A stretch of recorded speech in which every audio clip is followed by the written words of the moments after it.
Solen skinner over Søholt, Silkeborg IF's træningsanlæg. Det ligner en ganske almindelig arbejdsdag. Men om 2,5 døgn spiller SIF Superliga-sæsonens første bundkamp. SIF på sidstepladsen møder OB på næstsidstepladsen. SIFs midtbanespiller Emil Scheel har stået for 4 ud af de 5 mål, SIF har scoret hidtil i sæsonen. Jeg håber da på at kunne score igen.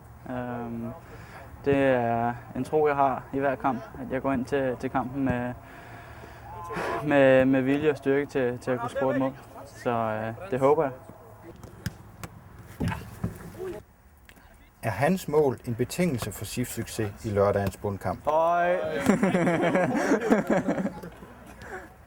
er lige meget, jeg scorer. Så længe vi vinder, så det er det vigtigste. Men jeg har ikke en forventning om, at jeg skal ind og score, men jeg går på banen med velvidende, at jeg kan spille en afgørende faktor. Og det er klart, at fordi jeg har scoret 4 mål, så tror jeg da også på at gå ind og score igen. Eddie, good run! Godt spil, Emil. Det er offside. Jeg ser offside. Jeg synes, det ligner offside. Cheftræner Jesper Sørensen anerkender Scheels succes indtil videre i denne sæson, men han afviser, at mål fra midtbanespilleren er en betingelse for succes. Han er farlig.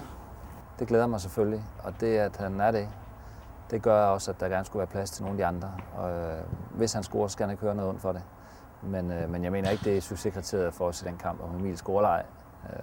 Han må gerne, og han har også carte blanche til at gøre det, men de andre må også gerne. Jeg kom bare med den. Godt Scheel. Godt Dennis!